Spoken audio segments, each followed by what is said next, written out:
तो इस कैपेसिटर को बैटरी से कनेक्ट करके चार्ज कर लिया और उसके बाद उसकी बैटरी को हटा दिया और फिर इस प्लेट को हमने डी डिस्टेंस शिफ्ट किया, तो उसमें होने वाले परिवर्तन इनिशियल फाइनल हमने लिखे। अब नेक्स्ट इसमें केस हम जो करेंगे उसमें हम करने वाले हैं कि कैपेसिटर को बैटरी से कनेक्ट किए रखा। तो केस 2 इसमें हम क्या डिस्कस कर रहे हैं कि एक कैपेसिटर है और उसकी प्लेट के बीच में डिस्टेंस डी है, उसे हमने एक बैटरी से कनेक्ट कर रखा है जिसका ईएमएफ वी है, इसका दोनों के बीच में डिस्टेंस डी है और एरिया ए है। तो इस बार हमने कनेक्शन बनाए रखा है बैटरी से इसका, और कैपेसिटर की प्लेट को शिफ्ट कर रहे हैं। तो कैपेसिटर की प्लेट के बीच में हमने डिस्टेंस यानी कि गैप को बढ़ा दिया। अब दोनों के बीच में जो गैप है, बैटरी को कनेक्ट किए रखा सेम बैटरी को, अब इनके बीच की डिस्टेंस हो गई 2d, एरिया ए ही है, ये है इनिशियल और ये है फाइनल। तो इन दोनों केसेस के लिए हमें ये चीज बतानी है फिर से जो हमने यहाँ बताई थी। इनिशियल चार्ज, फाइनल चार्ज में कंपैरिजन, कैपेसिटर में कंपैरिजन, वोल्टेज में कंपैरिजन, पोटेंशियल डिफरेंस। यहाँ V का मतलब क्या है? Potential difference across the capacitor, और U का मतलब इंटरनल एनर्जी। तो पिछली बार हमने क्या किया था, बैटरी को हटा दिया था, मतलब अकेला कैपेसिटर था, आगे वो किसी से कनेक्टेड नहीं था, और कैपेसिटर को इनिशियली चार्ज कर लिया था बैटरी से कनेक्ट करके और बैटरी को हटा दिया गया था, ये सिचुएशन थी। फिर कैपेसिटर की प्लेट के बीच में डिस्टेंस को बढ़ाया गया। इसमें हमने क्या किया है कि उसको बैटरी से कनेक्ट किए रखा है और उसके प्लेट के बीच में डिस्टेंस को बढ़ाया जा रहा है। तो इस केस में, पिछले केस में क्या हुआ था, चार्ज चेंज नहीं हुआ था, जो इनिशियल चार्ज था वही फाइनल चार्ज था। लेकिन इस बार क्या चेंज नहीं होगा, इस बार potential difference across the capacitor change नहीं होगा। देखो, पहले कैपेसिटर के अक्रॉस कितने पोटेंशियल डिफरेंस था, V, क्योंकि बैटरी लगी हुई थी। तो अगर इधर 0 बोलूंगा तो इधर V हो जाएगा, इधर मान लो 0 इधर V, तो इधर 0 इधर V, तो कैपेसिटर के अक्रॉस पोटेंशियल डिफरेंस कितना था, V। और अब कितना है कैपेसिटर के अक्रॉस पोटेंशियल डिफरेंस, अभी भी V ही है। तो आपको ये बात याद रखनी है कि अगर बैटरी हटा दी जाती है तो चार्ज कांस्टेंट रहता है, क्योंकि चार्ज को फ्लो होने के लिए कोई जगह नहीं है। यहाँ पे चार्ज अगर चेंज होना चाहे तो नहीं हो सकता। यहाँ पे कौन चेंज होता है, potential difference across the capacitor. लेकिन इस केस में बैटरी लगी हुई है, तो बैटरी इसके पोटेंशियल डिफरेंस को मेंटेन करके रखेगी इस तरीके से। ठीक है, तो potential difference as it is रहेगा। अब बात कर लेते हैं कैपेसिटेंस की। तो कैपेसिटेंस पहले कितना था, E naught A upon D, क्योंकि हम जानते हैं कौन सा कैपेसिटर है, parallel plate capacitor. Parallel plate capacitor का capacitance E naught A upon D होता है। अब दोनों प्लेट के बीच की डिस्टेंस को बढ़ा के 2d कर दिया है, तो हमने इसको 2d कर दिया, तो अब नया कैपेसिटेंस कितना आ गया, C/2। रही बात चार्ज की, तो हम जानते हैं चार्ज होता है C/V। अब चार्ज चेंज हो जाएगा क्योंकि कैपेसिटेंस तो चेंज हो ही रहा है ना, पोटेंशियल डिफरेंस सेम है। तो अब इसको क्या लिखूंगा, CV/2, मतलब चार्ज कितना हो गया, आधा हो गया, Q/2। और अगर पोटेंशियल एनर्जी की बात करूं तो पोटेंशियल एनर्जी मैं लिख सकता हूँ half CV², Q² upon 2C भी लिख सकता हूँ, जो आपको ठीक लगे। तो पोटेंशियल एनर्जी लिखा मैंने हाफ CV²। अब नई पोटेंशियल एनर्जी के लिए लिखूंगा हाफ, कैपेसिटेंस चेंज होके C' हो गया, लेकिन पोटेंशियल डिफरेंस सेम ही है, हाफ C'(V²). C' है C/2, तो मैं लिख सकता हूँ इसको U/2 इस तरीके से। आ गई बात समझ में? मैंने आपको क्या किया है, पहले तो आपको सारी चीजें बता दी कि कौन सी चीज कैसे निकालते हैं, work done by the battery, energy stored in the capacitor, Q बराबर CB। फिर अब किस किस तरह के क्वेश्चन पूछे जा सकते हैं, तो अभी मैंने क्या किया है, एक बार बैटरी लगा के एक बार बैटरी हटा के कैपेसिटर के बीच की प्लेट के बीच की दूरी को बढ़ाया है। अब एक तो इस तरह के सवाल आ सकते हैं, जब हम दो कंडक्टर को कनेक्ट करते हैं, when two conductor will be connected,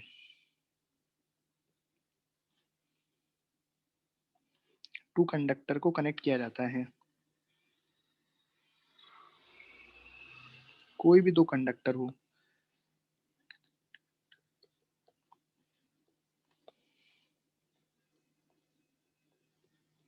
किसी भी शेप के दो कंडक्टर हैं मान लो,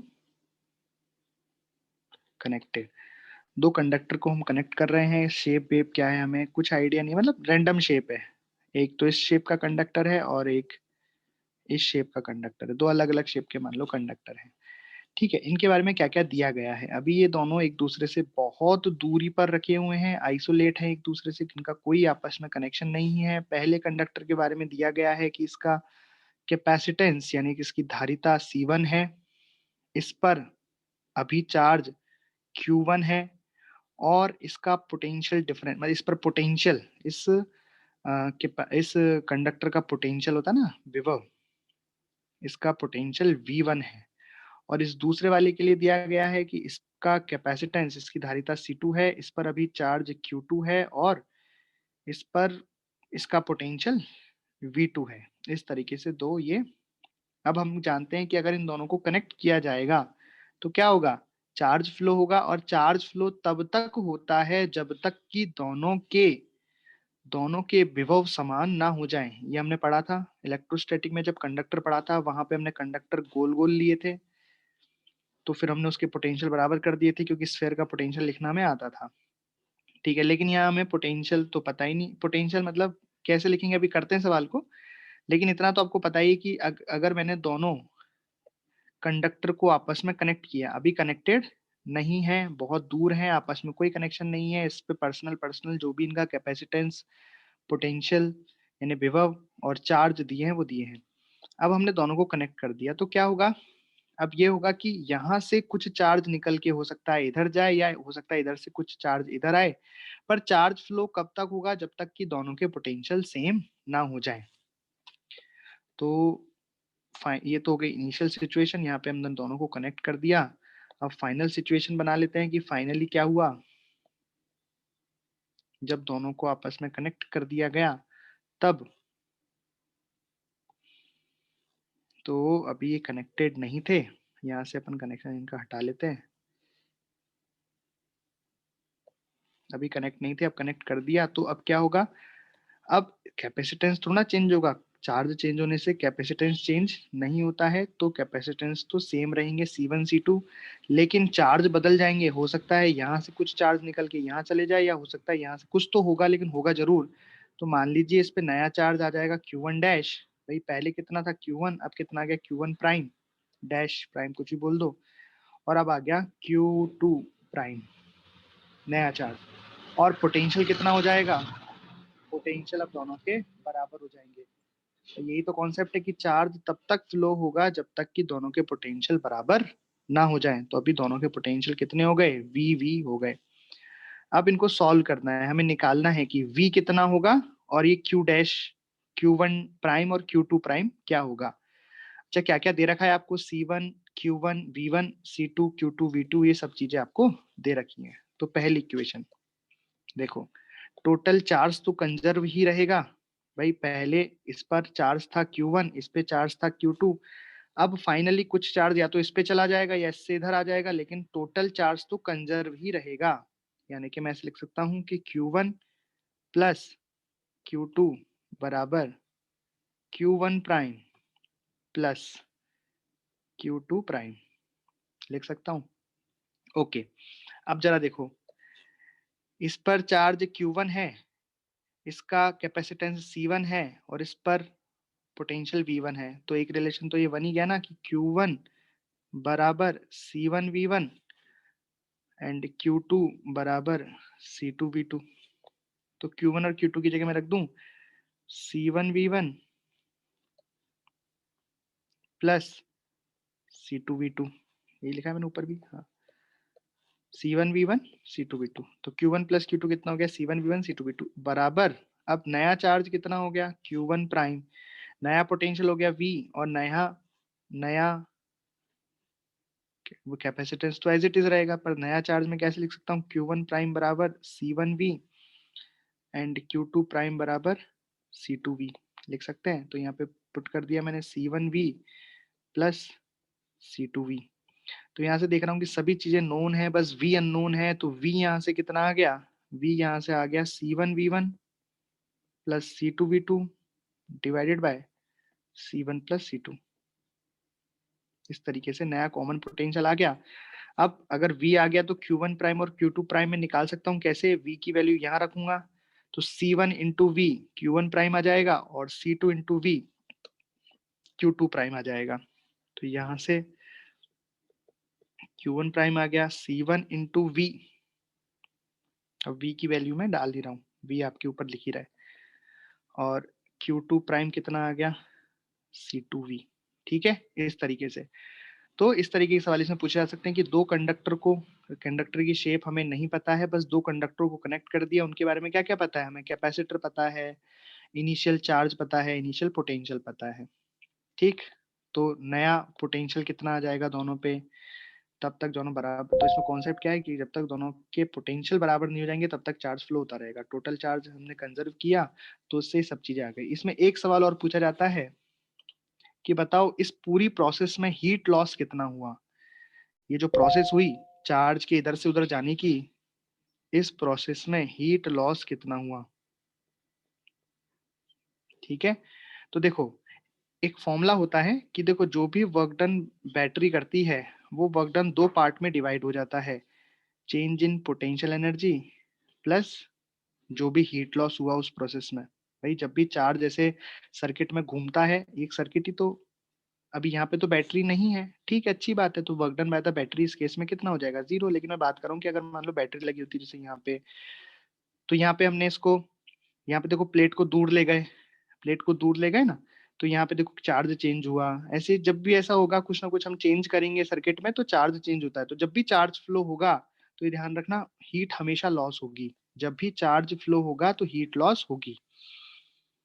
ठीक, निकालेंगे कैसे, तो ये फॉर्मूला रहेगा कि work done by the battery is equal to delta U plus heat loss. तो जो भी बैटरी करेगी वर्क डन वो डेल्टा यू और हीट लॉस में जाएगा। अब हमारे वाले अभी के केस में, अभी अभी वाले केस में तो ये कितना हो गया, work done by the battery कितनी हो गई, जीरो। तो ये हो गया delta U plus heat loss. तो यहाँ से हीट लॉस कितना आ गया इस वाले पर्टिकुलर, इस वाले केस के लिए हीट लॉस बराबर माइनस ऑफ डेल्टा यू। तो मैं लिख सकता हूँ you initial minus you final. इस पर्टिकुलर केस के लिए जहाँ पे कोई बैटरी कनेक्टेड नहीं है तो यहाँ पे हीट लॉस कितना आ जाएगा, you initial minus you final. ये ध्यान रखना है आपको। अब यू इनिशियल यू फाइनल क्या है वो तो आप अच्छे से जानते हो। यू इनिशियल का मतलब है कि इनिशियल, इनिशियल पोजीशन में, इनिशियल पोजीशन या इनिशियल सिचुएशन में इसके पास जो भी स्टोर्ड एनर्जी है प्लस इसके पास जो भी स्टोर्ड एनर्जी है, दोनों की स्टोर्ड एनर्जी यू इनिशियल हो जाएगी। यू फाइनल कितना हो जाएगा, फाइनली इसके अंदर जितनी स्टोर्ड है और इसके अंदर जितनी स्टोर्ड है एनर्जी। ठीक है, तो मैं यू इनिशियल लिखूंगा तो क्या लिखूंगा, हाफ C1v1 का स्क्वायर प्लस हाफ C2v2 का स्क्वायर। और यू फाइनल लिखूंगा तो क्या लिखूंगा, हाफ C1v स्क्वायर, कॉमन हो गया था ना पोटेंशियल, हाफ C2v स्क्वायर। दोनों को घटाऊंगा मैं, you initial minus you final करूंगा तो हीट लॉस का यहाँ पे एक फॉर्मूला आता है, आप चाहो तो उसे याद भी रख सकते हो। आपको क्या करना है, माइनस इनिशियल में से फाइनल को घटाना है, सब्ट्रैक्ट करना है। तो ये फॉर्मूला निकल के आता है half C1 C2 upon C1 plus C2 V1 minus V2 का होल स्क्वायर। अरे आई बात समझ में, देख लो ये है। तो क्या सवाल है, क्वेश्चन था कि अगर हमने दो कंडक्टर को आपस में कनेक्ट कर दिया, उन कंडक्टर की शेप वेप से हमें कोई मतलब नहीं है, बस इतना जरूर पता है कि हाँ उसका कैपेसिटेंस चार्ज और वोल्टेज, कैपेसिटेंस चार्ज और वोल्टेज, तो हम ये सारी चीजें इसमें निकाल सकते हैं कि नया चार्ज कितना होगा कनेक्ट करने के बाद, जो कॉमन पोटेंशियल आएगा वो कितना होगा और हीट लॉस कितना होगा। ठीक,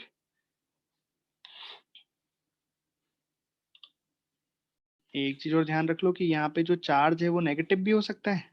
भाई आपने यहाँ पे जो चार्ज लिखा, भाई Q1 मान लो है 20 माइक्रो कूलम, Q2 है -40, तो यहाँ माइनस का माइनस रख देंगे, जो जैसा भी होगा वैसा रख देंगे। अगर प्लस में तो भाई इनिशियल चार्ज हो सकता है, माइनस में है, प्लस में है, कुछ भी दिया हो सकता है, तो जो है वैसा रखेंगे अपन। सर्किट एनालिसिस, जैसा कि हमने करंट में पढ़ा था सर्किट एनालिसिस, वैसे यहाँ पे है। वहां पे भी हमने दो लॉ पढ़े थे, केसीएल एंड केवीएल। यहाँ पे भी वही दो लॉ पढ़ेंगे, केसीएल एंड केवीएल। वहां पे किरचॉफ करंट लॉ था, यहाँ उसको चार्ज लॉ बोल देते हैं। किरचॉफ चार्ज लॉ होता सेम ही है। तो क्या होता है, जैसे मान लो ऐसे है, ये जंक्शन है, यहाँ पे करंट आ रहा है क्यू, सॉरी यहाँ पे चार्ज आएगा, चार्ज फ्लो, वहां पे करंट फ्लो होती थी, यहाँ चार्ज फ्लो होगा। यहाँ से चार्ज आ रहा है मान लो Q2, और यहाँ से चार्ज जा रहा है मान लो Q3, यहाँ से चार्ज आ रहा है Q4। तो यहाँ इक्वेशन क्या बन जाएगी, Q1 प्लस Q2, ये तो आने वाले हो गए, इज इक्वल टू जाने वाले, जितना आएगा उतना जाएगा। ये कॉन्सेप्ट है कि जितना चार्ज आएगा उतना चार्ज जाएगा, जैसे जितनी करंट आती थी उतनी करंट जाती थी। तो इसके क्वेश्चन हम कर लेते हैं। तो ये एकदम सेम टू सेम वैसा ही लगेगा जैसे कि करंट में लगता है। तो आपको कोई डाउट हो तो आप वहां की रिकॉर्डिंग देख सकते हैं। बाकी इसमें कैसे लगेगा केसीएल वो मैं आपको बता दूंगा, लेकिन अपने वहां पे 3-4 क्वेश्चन किए थे, अच्छे से लगाना सीखा था। तो अगर थोड़ा भी डाउट है आप, तो आप रिकॉर्डिंग जल्दी से देख लेना फास्ट फॉरवर्ड करके, है ना, क्योंकि इम्पोर्टेंट है ये, इसी पे ही है भाई पूरा चैप्टर, काम आते ही रहता है मतलब।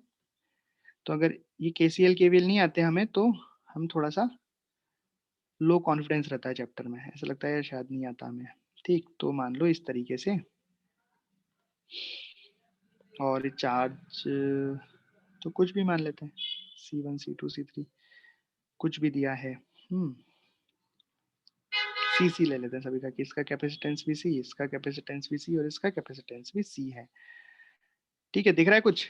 अब आपको बताना है कि बताओ ये जो जंक्शन है इसका पोटेंशियल क्या होगा। ये सवाल पूछ लिया। दूसरा सवाल ये भी पूछ सकता हूँ कि बताओ सभी ब्रांच में से कितना कितना चार्ज फ्लो होगा। ये मैंने एक सर्किट का पार्ट दे दिया है, ठीक है। तो बताओ ब्रांच में से किस में से कितना चार्ज फ्लो होगा, किस कैपेसिटर पर कितना चार्ज होगा, इस तरीके के सवाल हम पूछेंगे।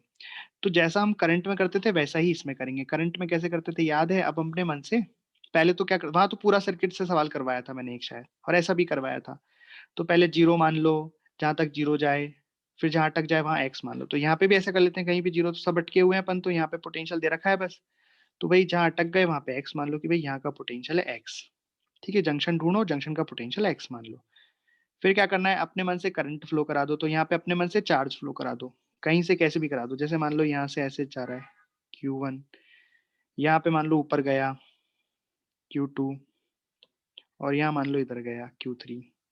तो मतलब आने वाला चार्ज कितना हो गया Q1, और जाने वाला कितना हो गया Q2 और Q3। ठीक है, ये हो गया काम। अब आप यहाँ पे इक्वेशन लिख दो, जो आपने चार्ज या करंट की डायरेक्शन मानी है उस हिसाब से ही इक्वेशन आएगी। तो इक्वेशन कितनी आ गई यहाँ पे, Q1 बराबर Q2 प्लस Q3। ठीक है, अब वहां पे तो करंट लिखते थे अपन ऐसे, तो करंट की इक्वेशन वहां क्या होती थी, V अपॉन आर। V का मतलब होता था पोटेंशियल डिफरेंस, तो हम लिखते थे हायर माइनस लोअर। हायर किसको लेते थे, जो डायरेक्शन में करंट की वानी है उसी डायरेक्शन में लेते थे, कि हायर और लोअर ऐसे रहते हैं। अब यहाँ पे तो लेकिन चार्ज है, तो यहाँ पे हम ये वाली इक्वेशन काम में नहीं लेंगे। यहाँ पे हम कौन सी इक्वेशन काम में लेंगे, Q बराबर C इंटू वी। अब यहाँ पे V भी क्या है, पोटेंशियल डिफरेंस है। पोटेंशियल डिफरेंस किसके अक्रॉस, कैपेसिटेंस के अक्रॉस। ये भी V higher minus V lower ही, V लोअर, लोअर छोटा वाला ऐसे ही होता है, ये भी V higher minus V lower. ये भी हमें ऐसे लेना है। और डायरेक्शन कैसे लेंगे हायर लोअर की, भाई जिस डायरेक्शन में चार्ज फ्लो हमने माना है वैसे ये हायर, और सॉरी हायर, और ये वाला हो जाएगा लोअर। ठीक, चलिए। तो Q1 में क्या लिखूं, सभी कमेंट करके बताओ। सबसे पहले Q1 क्या लिखूं, Q1 की डायरेक्शन मैंने ऐसे मानी है, तो इसका सबसे पहले देखो इस कैपेसिटेंस के दोनों तरफ का पोटेंशियल डिफरेंस। हाँ भाई, इस तरफ 20 है, इस तरफ x है। हमने डायरेक्शन चार्ज की ऐसे ली है, तो ये 20 हो गया हायर और x हो गया लोअर। तो Q लिखना है, Q1 कितना हो जाएगा, C इंटू डेल्टा V। तो C इंटू 20 माइनस एक्स। जिसको करंट वाला केसीएल याद है उसको ये समझ में आ गया होगा, और वैसे भी आ जाना चाहिए आपको। जिसको याद नहीं है तब भी मैंने बता तो रिवाइज तो पूरा कर ही दिया। Q2 कितना होगा, Q2 ऐसे माना है हमने, इधर से जा रहा है ऐसे चार्ज, तो हायर कौन सा हो गया x, और लोअर कौन सा हो गया 10, और कैपेसिटेंस कितना है C। तो हमने लिख दिया C into x minus 10 plus Q3, ये हो गया C into x minus 30।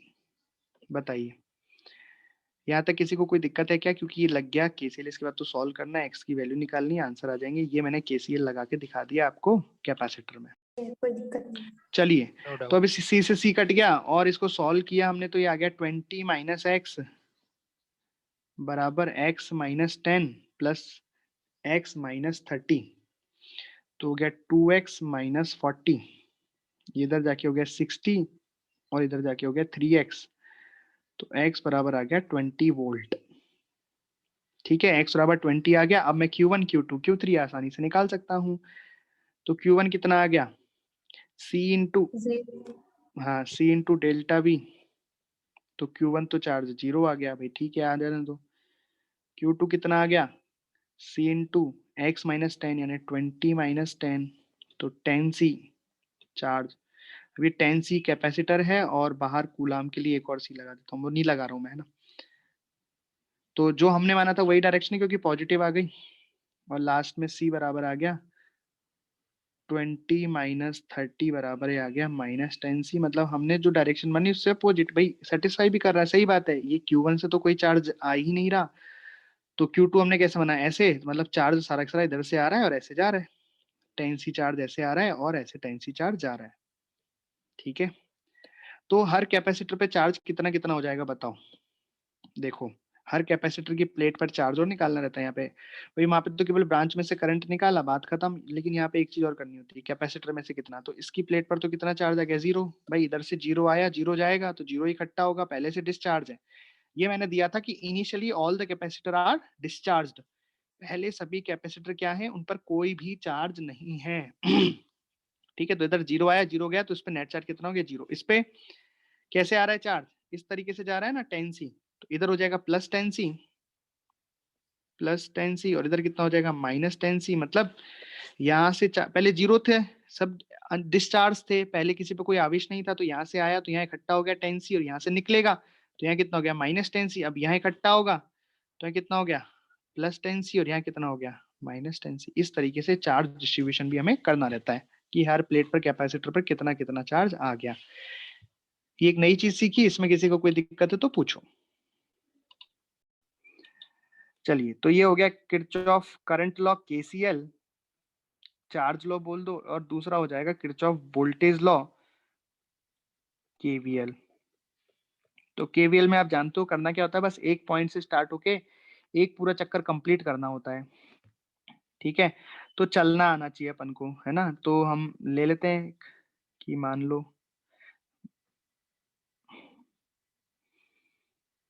Question ही करते हैं इसका, सीधा क्वेश्चन से ही समझते हैं कि मान लो एक कैपेसिटर इस तरीके से है, एक हमने कैपेसिटर ऐसे बना दिया, फिर एक बैटरी लगा दी, फिर एक कैपेसिटर, फिर एक बैटरी, इस तरीके से हमने कार्यक्रम कर दिया। लगा ही देते हैं ना, तो एक बैटरी लगा देते हैं, फिर एक और कैपेसिटर लगा देते हैं। ठीक, इस तरीके से कार्यक्रम हो गया। बैटरी हम इसको दे देते हैं V, इसको दे देते हैं 2V, और कैपेसिटेंस सारे दे देते हैं C C C। अब हमें सॉल्व करना है, क्या सॉल्व करना है कि हर कैपेसिटर पर चार्ज निकालो, हर कैपेसिटर पर कितना चार्ज होगा। भाई इसमें भी तो यही सॉल्व किया हमने ऊपर वाले सवाल में कि हर कैपेसिटर पर चार्ज निकालो, तो फाइनल चार्ज निकाल दिया हमने कैपेसिटर पे, इसलिए इतनी मेहनत की। यहाँ पे भी यही करना है कि हर कैपेसिटर पर चार्ज निकालो, बस इतना सा सवाल है, हर कैपेसिटर पर चार्ज निकालो। तो कैसे निकालें? देखो, अब वही सेम काम करना है जो हम करंट में किया करते थे कि कहीं पे भी 0 मान लो, चलो जहां अटक जाए। अब क्या करें, सोचो केसीएल लगाएं या केवीएल, कोई जंक्शन दिखे तो केसीएल लगा दो, कोई लूप दिखे तो केवीएल लगा दो। यहाँ लूप दिख रहा है इसलिए केवीएल लगा दिया। ठीक है, तो क्या करते थे बताओ, करंट में केवीएल लगाने से पहले हमको सबसे पहले डिसाइड करना रहता था कि हम किस लूप में केवीएल लगाना चाहते हैं। तो यहाँ पे तो एक ही लूप दिख रहा है, तो इस लूप में हमें केवीएल लगाना है। आप चाहो तो इसका नाम भी दे सकते हो ABCD, है ना। अब डायरेक्शन डिसाइड करो किस दिशा में लगाना है, एंटी क्लॉकवाइज लगाना है, क्लॉकवाइज, उससे कोई फर्क नहीं पड़ता। ये बस आपकी चलने की दिशा है। मतलब एक तरह से जब कोई समझाता है, जैसे मैं आपको समझा रहा हूँ तब है, जब खुद करते हैं तो इतना नहीं सोचना पड़ता। ठीक है, बस उस वक्त तो ये सोचना पड़ता है किस लूप में लगाना है। एक बार सोच लिया, मन में दिमाग लगा दो, चलते जाओ, बस उस लूप में चल जाओ। अब फिर क्या करना पड़ता है, करंट फ्लो करानी पड़ती थी, याद है। जब करंट इलेक्ट्रिसिटी में केवीएल लगाते तो सर्किट में करंट फ्लो करानी पड़ती थी केवीएल लगाने से पहले। रिवाइज करना, आपको याद आएगा। तो यहाँ पे करंट की जगह क्या फ्लो कराना पड़ेगा? यहाँ पे चार्ज चार्ज। फ्लो कराना पड़ेगा।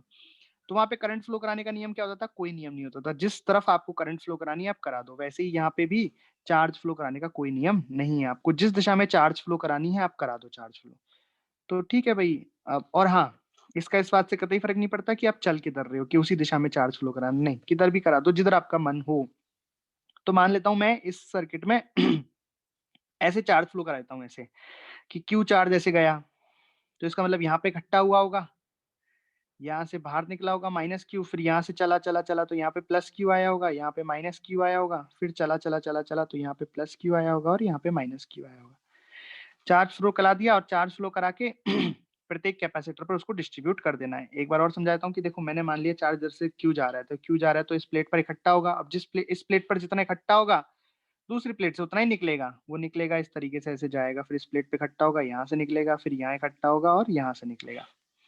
कोई डाउट इसमें? अब आपको चलना है, आपने कोई भी एक पॉइंट डिसाइड कर लेना है कि भाई यहाँ से मुझे चलना है और फिर घूम घाम के ऐसे आ जाना है। चलने का तरीका वही है, same to same. Potential difference लिखते जाओ, आगे बढ़ते जाओ, प्लस माइनस लगाते जाओ, पोटेंशियल डिफरेंस लिखते जाओ और आगे बढ़ते जाओ। तो ए से स्टार्ट करते हैं। तो ए का पोटेंशियल हम ए वी ए मान लेते हैं, वी ए। चलने की दिशा मैंने ये स्टार्ट कर रखी है ना। ओके, तो चला मैं। फिर क्या पड़ा? बैटरी का बड़ा टर्मिनल पड़ा है प्लस, तो प्लस आया तो क्या लगाया मैंने? माइनस लगाया। ठीक है, माइनस लगाया और कूदा तो कितना आ गया? v, क्योंकि उसका ईएमएफ v दे रखा है। फिर चला मैं, फिर यहाँ पे कौन सा चार्ज आया? माइनस आया, तो क्या लगाया? प्लस लगाया। अच्छा, यहाँ पे कैपेसिटर कूदने के लिए पोटेंशियल डिफरेंस कितना होता है? v बराबर q अपॉन c होता है, तो q अपॉन c लगाया। अब चार्ज यहाँ पे पॉजिटिव वाला ही लिखना है, q अपॉन c। भाई माइनस प्लस तो इसको देख के लगा लिया कि भाई कैसा चार्ज अच्छा नेगेटिव है, तो यहाँ पे माइनस था तो हमने क्या लगा लिया? प्लस लगा लिया। ठीक है, पर जब हम इसका पोटेंशियल डिफरेंस लिखेंगे V, तो वहां पे पॉजिटिव प्लेट पर जो चार्ज होगा वही लिखेंगे, मतलब पॉजिटिव वाला चार्ज ही हम लिखेंगे। माइनस प्लस तो समझ गए आगे क्या बात? मतलब प्लस माइनस की डायरेक्शन तो ये देख के लगा लिया कि हम कैपेसिटर की कौन सी टर्मिनल से कौन से टर्मिनल पे जा रहे हैं। तो आप कैपेसिटर के नेगेटिव चार्ज वाली टर्मिनल से पॉजिटिव चार्ज पे जा रहे हैं, तो ठीक है भाई, यहाँ से हम ऐसे चले, माइनस आया तो प्लस लगाया। ओके, फिर आप जब इसका पोटेंशियल डिफरेंस लिखो Q अपॉन C, तो यहाँ पे चार्ज किसका लिखना है? पॉजिटिव वाली, मतलब पॉजिटिव वैल्यू डाल दी है यहाँ पे, क्योंकि माइनस सॉरी साइन तो हमने अपने मन से लगा लिया ना, तो क्योंकि आपको पॉजिटिव वैल्यू आपको डालनी है, इतनी सी बात है बस। फिर हम आगे चले, यहाँ पहुंचे तो फिर माइनस आया तो प्लस लगाया, Q अपॉन C। ठीक है भैया, फिर हम और आगे चले, छोटी बैटरी पड़ी, छोटा डंडा पड़ा बैटरी का, तो माइनस आया तो प्लस लगाया, कूदे तो 2V आ गया। फिर आगे चले, फिर माइनस आया कैपेसिटर तो प्लस लगाया, Q अपॉन C। और फाइनली कहाँ पहुंच गए? पॉइंट ए पर पहुंच गए, वी ए। वी ए से वी ए कट जाएगा और यहाँ पे आपको क्या क्या दिया हुआ है? वी दिया हुआ है, सी दिया हुआ है, क्यू की वैल्यू आ जाएगी। ठीक है, तो यहाँ पे देखो 2v है माइनस वी है, तो इधर तो बच गया v बराबर, ये कितना है? Q by C, Q by C, Q by C, तो ये कितना हो गया? -3q/c। तो q बराबर कितना आ गया? -3cv। इस तरीके से माइनस का मतलब क्या है कि हमने जो चार्ज की फ्लो की डायरेक्शन मानी है उससे अपोजिट डायरेक्शन में चार्ज फ्लो हो रहा है। और अगर कंडीशन यहाँ पे देखें तो हम सोच भी सकते हैं, बिल्कुल सही बात है भाई, मैंने इस तरह से मान ली है, पर ये वाली बैटरी ज्यादा है ना, मतलब ये वाली बैटरी और ये वाली बैटरी किस में? सीरीज में। और जीत कौन रहा है? 2v वाला जीतेगा, जिसका ज्यादा ईएमएफ होगा वो जीतेगा, है ना भाई? तो बेसिकली चार्ज ऐसे ही फ्लो होना चाहिए था। खैर, हमने तो उल्टा मान लिया, तो आंसर अपने आप ही आ गया। तो यहाँ पे हर, आप बताओ क्या आप फाइनली सारे कैपेसिटरों का चार्ज निकाल सकते हैं क्या? हाँ बिल्कुल। हाँ। Q की वैल्यू रख देनी है हर जगह पे। तो Q की वैल्यू कितनी आई है? -3cv। तो ये -3cv हो गया, ये ऑलरेडी माइनस तो +3cv हो गया, मतलब समझ में आ गई? उल्टा चार्ज फ्लो होगा, जो प्लेट हमने माइनस मान ली वो प्लस हो जाएंगी, जो प्लस वो माइनस हो जाएंगी, सभी पे चार्ज सेम आ जाएगा, क्योंकि सारे कैपेसिटर यहाँ पे किस में है? सीरीज में है, इसलिए सभी पे चार्ज सेम आ गया। किसी को डाउट है इसमें? तो सवाल को देख के आपको डिसाइड करना पड़ता है कि उसमें केवीएल लगाना है, केसीएल लगाना है, या बिना कुछ भी लगाए काम हो जाएगा। तो कैसे डिसाइड होगा? वो होगा, आप कहीं पे भी जीरो मानो रेफरेंस पोटेंशियल और उसको डिस्ट्रीब्यूट करो, देखो कि अच्छे से डिस्ट्रीब्यूट हो गया क्या। अगर अच्छे से डिस्ट्रीब्यूट हो गया, अच्छे से का मतलब क्या? सभी कैपेसिटर या रेजिस्टेंस है तो रेजिस्टेंस, कैपेसिटेंस है तो कैपेसिटेंस, कैपेसिटर के अक्रॉस पोटेंशियल डिफरेंस आ गया क्या? अगर सभी के अक्रॉस कैपेसिटेंस, सभी कैपेसिटर के अक्रॉस पोटेंशियल डिफरेंस आ जाता है तो आपको केवीएल केसीएल लगाने की कोई जरूरत नहीं है। अगर नहीं आता है तो केवीएल केसीएल लगा लो। इस तरीके से ये क्वेश्चन है, करो इसमें find the final charge on the capacitor and given initial charge of the capacitor is 0. Initially all the capacitor is discharged, then find final charge on the capacitor. ये सवाल है।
सर आवाज नहीं आ रही,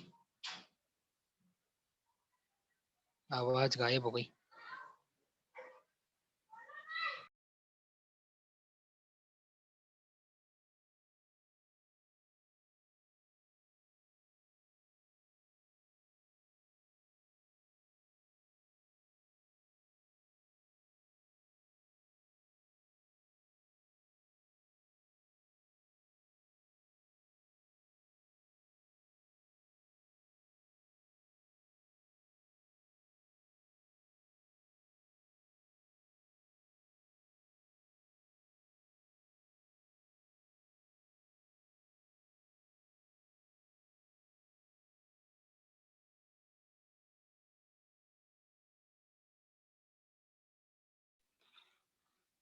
चार्ज हम लिखेंगे फर्स्ट कैपेसिटर पर Q1 बराबर C1 इंटू वी।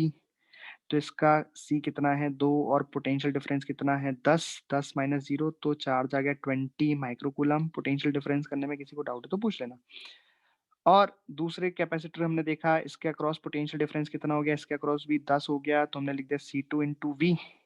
तो ये आ गया 30 माइक्रोकूलम। अब यहाँ पे प्लस माइनस तो हायर पोटेंशियल साइड प्लस रहेगा और lower potential side negative charge रहेगा, वो नेगेटिव चार्ज प्लेट रहेगी इस तरीके से।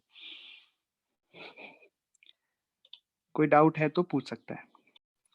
Initially all the capacitors are discharged, then find final charge on the all the capacitor यानी कि C1 C2 C3 सभी कैपेसिटर पर चार्ज निकालें और चार्ज फ्लो भी बताएं कि किस ब्रांच में से कितना चार्ज किस तरीके से होते होते सभी पे पहुंचा है ना। पूरी एनालिसिस करनी है सर्किट की। तो कैसे करेंगे देखो, इसमें भी पहले हम यही सोचेंगे कि केबीएल लगाएं केसीएल लगाएं, उसकी जरूरत नहीं है, इसमें जरूरत ही नहीं पड़ेगी केबीएल केसीएल लगाने की। कहीं पे भी जीरो मान लो जहाँ ठीक लगे और देखो एक बार कि काम बन रहा है क्या। तो यहाँ मैं ऐसे जीरो मान लिया, चलो ऊपर भी मान सकते हैं, आंसर सेम आएगा।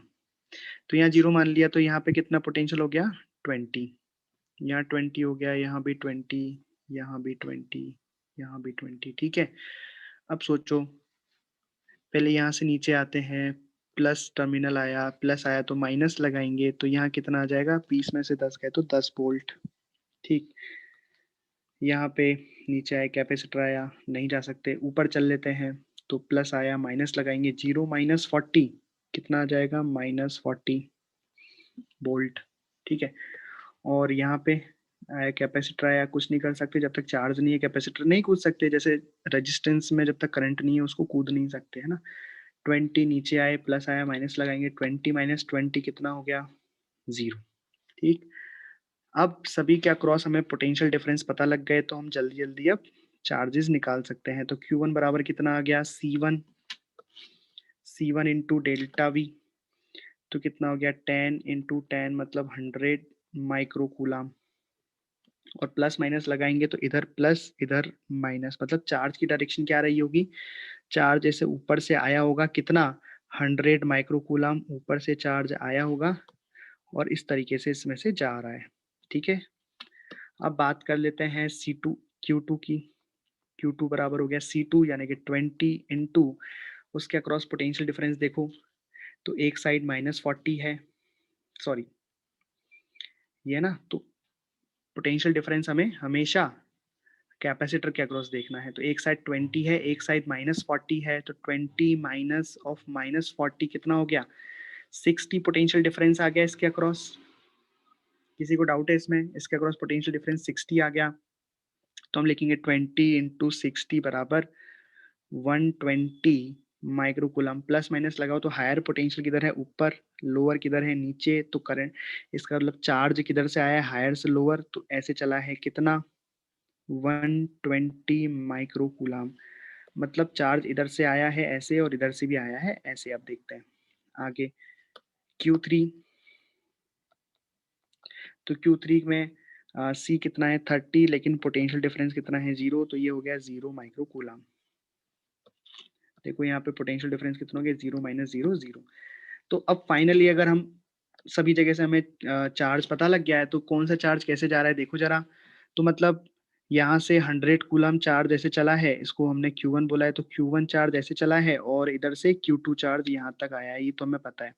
अब इधर कोई चार्ज नहीं गया, तो ये Q2 चार्ज सारा की सारा इधर चला गया Q2, तो Q2 इधर आया, Q1 इधर आया, मतलब यहाँ से कितना गया है total charge Q1 plus Q2।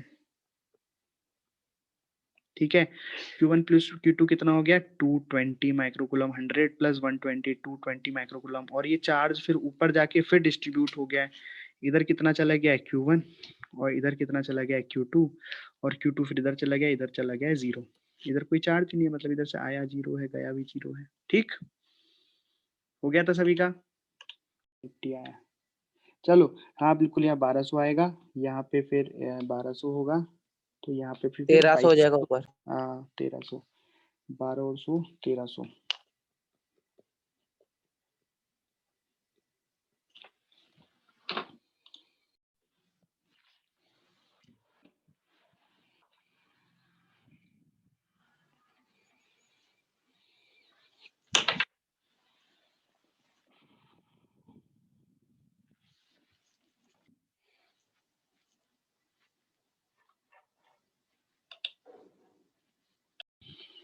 Okay, तो इसमें देख के हमें लग रहा है कि देखते हैं, तो कहीं पे भी 0 मान लें, मान लो, तो अटक जाएंगे, हाँ बिल्कुल, जैसे यहाँ मैंने 0 मान लिया, तो आप देखोगे आगे चला, बैटरी आई, कूद गया, ठीक है, पर इसके आगे नहीं जा पाऊंगा, यहाँ पे भी इसके आगे नहीं जा पाऊंगा, यहाँ पे भी इसके आगे नहीं जा पाऊंगा, मतलब कि यहाँ पे हमें KVL और KCL किसी का यूज करना पड़ेगा। ठीक है, तो कैसे करते हैं, चलिए, तो ये आप अगर बोले सर आपने तो ऊपर क्यों माना, आप तो हर बार नीचे मान रहे थे, 0 नीचे मान लो बेटा, सेम आंसर आएगा। ठीक, तो यहाँ से 0 है, चले चले प्लस आया तो माइनस लगाया, यहाँ पे कितना हो जाएगा -20, यहाँ पे भी कितना हो जाएगा -20, और यहाँ कितना हो रहा है +40।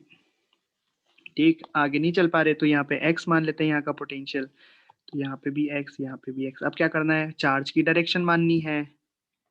तो जो मन करे मान लो, जैसे मान लो यहाँ से चार्ज आया Q1, यहाँ पे गया Q2 और यहाँ गया Q3। तो इक्वेशन क्या बन गई, Q1 बराबर Q2 प्लस Q3।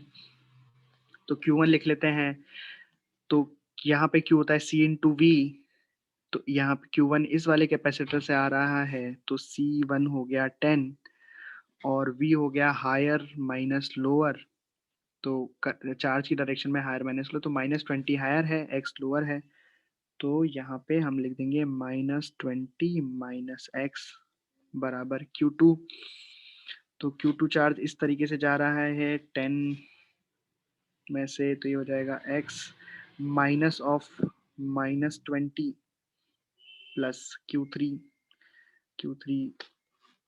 ऐसे जा रहा है। कैपेसिटर है 20, पोटेंशियल हायर हो जाएगा x, लोअर हो जाएगा 40, x माइनस 40। ठीक, चलिए अब बस हमें सॉल्व करना है इसे। तो 0 0 0 उड़ा दिया, ये बचा -20 माइनस x बराबर x plus 20 plus 2x minus 80। तो इधर मैं लिख सकता हूँ 2 1 3 4x और इधर -60 प्लस 60 40, x बराबर 10 वोल्ट। चलिए, तो यहाँ से हमें x बराबर मिल गया। अब हमें Q1 Q2 Q3 निकालना है, तो हम जल्दी जल्दी वैल्यू पुट कर देते हैं। तो Q1 हो गया C इंटू -20 माइनस x। तो C है 10 -20 और x कितना है 10, तो -10। तो -30 इंटू 10 -300 माइक्रोकूलम। माइनस का मतलब है कि जो हमने डायरेक्शन मानी है उससे अपोजिट। Q2 कितना आ गया 10 इंटू x है 10 प्लस 20, मतलब ये हो गया 300 माइक्रोकूलम। और Q3 हो गया 20 इंटू 10 माइनस 40, ये हो गया -600 माइक्रोकूलम। ठीक है, मतलब फाइनली अगर मैं बनाऊंगा तो फाइनली तो सारे उल्टे पुल्टे हो जाएंगे। बना लेते हैं।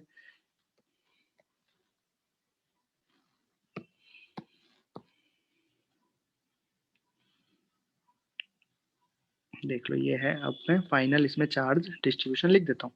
तो Q1 आया है -300, मतलब असलियत में Q1 की डायरेक्शन अपोजिट है। Q1 है ऐसे, तो अब यहाँ से Q1 जाएगा तो इधर हो जाएगा प्लस प्लेट। ऑब्वियस है, हम देख सकते हैं x बराबर 10 आया है, यहाँ का पोटेंशियल 10 है, तो 10 हायर है, -20 लोअर है, ऑब्वियस है। तो उधर प्लस आएगा, उधर माइनस आएगा, चार्ज इस तरीके से फ्लो होगा। Q2 में Q2 सही आया है, ऑब्वियस है। x 10 आया है, -20 लोअर है, तो Q2 ऐसे ही जाएगा। तो इस पर प्लस और माइनस, Q2 कितना है 300। और फिर यहाँ से Q3 इस तरीके से आ जाएगा, और कितना चार्ज आ जाएगा यहाँ पे 600 माइक्रोकूलम चार्ज इस तरीके से आ जाएगा। इधर प्लस हो जाएगा, इधर माइनस हो जाएगा। ये भी ऑब्वियस है क्योंकि x बराबर 10 आया है, तो इधर 40 है, तो 10 लोअर है और 40 हायर है। अगर आपसे चार्ज पूछे जाए, कैपेसिटर पर चार्ज पूछे जाए, तो चार्ज तो प्लस वाला ही देते हैं अपन, कि कैपेसिटर 1 पे चार्ज कितना हो गया 300 माइक्रोकूलम, C2 कितना हो गया 300 माइक्रोकूलम, C3 कितना हो गया 600 माइक्रोकूलम। ठीक है। हाँ, ये पूछ ले जाए कि कौन सी प्लेट पर कौन सा चार्ज है, तब हम बताएंगे कि C1 में ऊपर वाली प्लेट नेगेटिव है और नीचे वाली प्लेट पॉजिटिव है, इस तरीके से। अगर हमने कैपेसिटेंस इस तरीके से लगा दिए, 3 कैपेसिटर जिनका कैपेसिटेंस C1 C2 C3 है, तो इनमें से जाने वाला चार्ज सभी में सेम होगा। इसमें से भी Q जाएगा, इसमें से भी Q और इसमें से भी Q चार्ज फ्लो होगा, इसलिए हम कह रहे हैं कि ये सीरीज में है। अब हम चाहते हैं कि इन तीनों को हटा के इनकी जगह पर कोई एक कैपेसिटर हम लगा दें जो उतना ही चार्ज फ्लो करे जो ये अकेला कर रहा था, जो ये अकेला करेगा। तो यहाँ पे हम सी इक्विवेलेंट का यूज करते हैं, और यहाँ पे चार्ज सेम फ्लो होना चाहिए जितना वहां हो रहा था। ठीक है, तो इसके अक्रॉस पोटेंशियल डिफरेंस कितना बोलेंगे हम V1, इसके अक्रॉस कितना बोलेंगे V2, इसके अक्रॉस कितना बोलेंगे V3, और हम लिख सकते हैं V बराबर कितना V1 plus V2 plus V3। तो यहाँ से इक्वेशन बन जाएगी, ये जो पोटेंशियल डिफरेंस है V वो इस पूरे C इक्विवेलेंट पे है, तो यहाँ पे मैं लिख सकता हूँ Q बराबर C इक्विवेलेंट इंटू V। तो यहाँ से V बराबर कितना आ गया Q अपॉन C इक्विवेलेंट। तो यहाँ पे लिख दूंगा Q अपॉन C इक्विवेलेंट, और यहाँ पे मैं V1 कितना लिखूंगा Q अपॉन C1, V2 कितना लिखूंगा Q अपॉन C2, V3 कितना लिखूंगा Q अपॉन C3। तो यहाँ से आप देख रहे हो Q से Q कट गए, 1 अपॉन C इक्विवेलेंट बराबर कितना आ गया 1 upon C1 plus 1 upon C2 plus 1 upon C3। तो सीरीज में आपको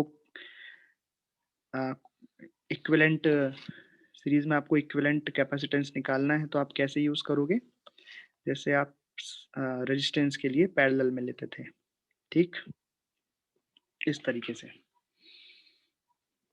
यहाँ तक तो कोई दिक्कत नहीं होगी। अब मान लो आपको अकेला अकेला निकालना है कि V1 कितना होगा, V2 कितना होगा, V3 कितना होगा, Q के टर्म में नहीं निकालना है, इसके टर्म में निकालना है, ठीक है। तो V1 बराबर क्या लिखेंगे अपन Q अपॉन C1, और Q की वैल्यू यहाँ से डाल देंगे V इंटू C इक्विवेलेंट। तो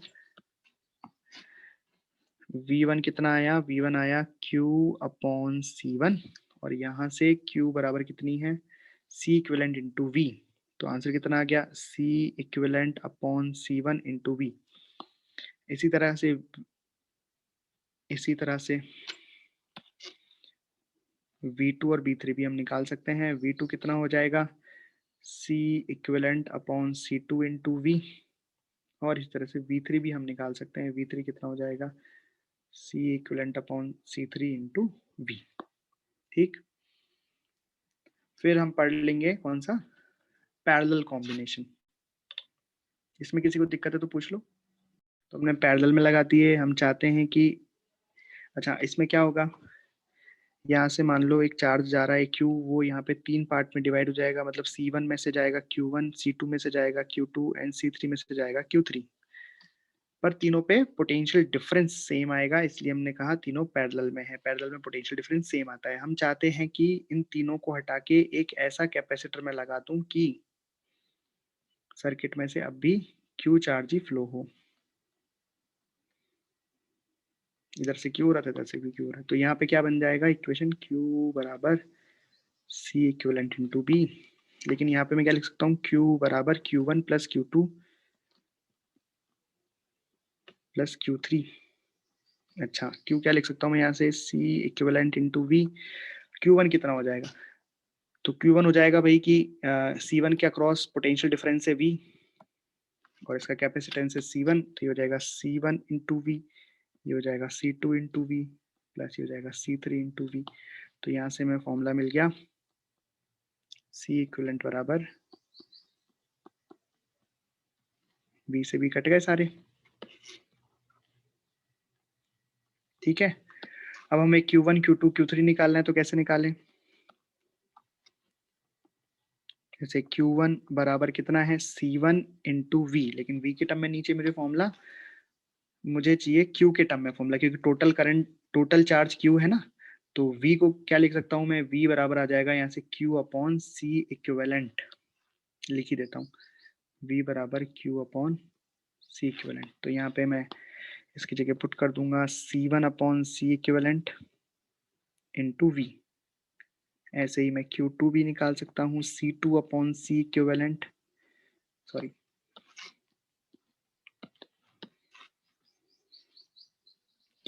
Q2 निकाल सकता हूँ C2 upon C equivalent into Q, and Q3 निकाल सकता हूँ C3 upon C equivalent into Q, ठीक है।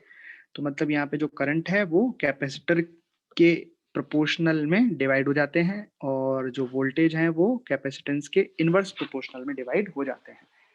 वही करंट से मतलब सॉरी रेजिस्टेंस से उल्टा होता है यहाँ पे, है ना, ठीक है।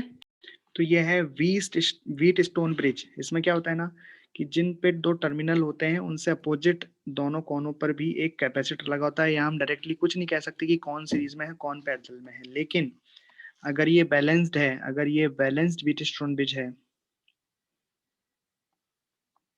मतलब balanced Wheatstone bridge, balance Wheatstone bridge का मतलब हो जाएगा कि रेशो अगर सेम है C1/C2 is equal to C3/C4। अब इसको आप इधर भी शिफ्ट कर सकते हो, जैसे C3 को इधर ले आए तो ये से बन जाएंगे C1/C3 is equal to C2/C4, कैसे भी हो।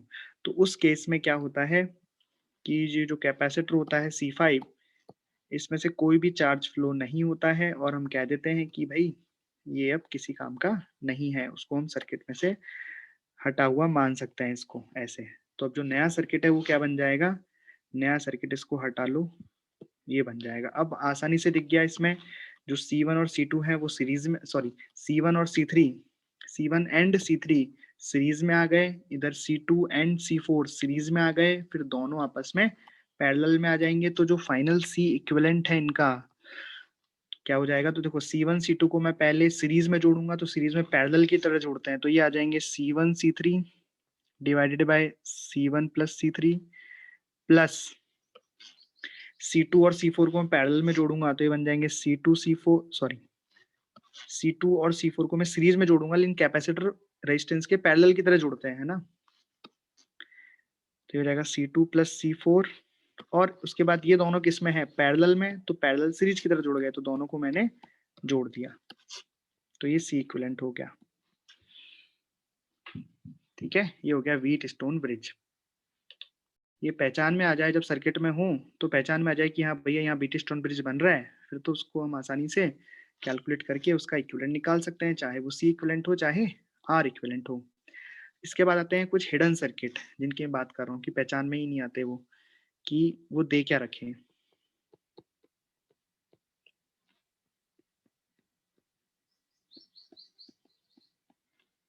तो हिडन सर्किट को देखने का, उनको पहचानने का तरीका क्या है, इक्विपोटेंशियल मेथड, मतलब हर बिंदु का पोटेंशियल बना दो जितने का हो सके, कम से कम जिनके सेम हो सकते हैं उनको सेम कर दो, फिर उनको यहाँ किसी कागज पे दूर दूर दूर दूर डिस्ट्रीब्यूट कर दो, टर्मिनल देख लो टर्मिनल कौन कौन से हैं, उनको बना लो कि दोनों टर्मिनल हैं, फिर सारे जितने भी कैपेसिटर हैं जिन दो पॉइंट के बीच में उनको चिपकाते जाओ, लगाते जाओ लगाते जाओ लगाते जाओ, अंततः आपको दिख जाएगा, किस्मत सही रही तो, कि हाँ भाई ये व्हीटस्टोन दिख रहा है कि पैरेलल में दिख रहे हैं, सीरीज में दिख रहे हैं, तो उसके बाद हम उन्हें आसानी से सॉल्व कर सकते हैं। ठीक है, तो करते हैं कुछ। तो ये एक डायग्राम आपके सामने दिया हुआ है, एक सर्किट दिया हुआ है, इस सर्किट में आपको C इक्विवेलेंट निकालना है अक्रॉस A एंड B। यहाँ पे दो टर्मिनल हैं A एंड B, इनके अक्रॉस सभी का कैपेसिटेंस दिया हुआ है, इसका 6 माइक्रोफैरेड, इसका 3 माइक्रोफैरेड, 5, 8, 4 एंड 2। A और B के अक्रॉस आपको इनका C इक्विवेलेंट फाइंड करना है। ये दो क्वेश्चन है, करो इनको, A और B के अक्रॉस आपको C इक्विवेलेंट फाइंड करना है इसमें और इसमें।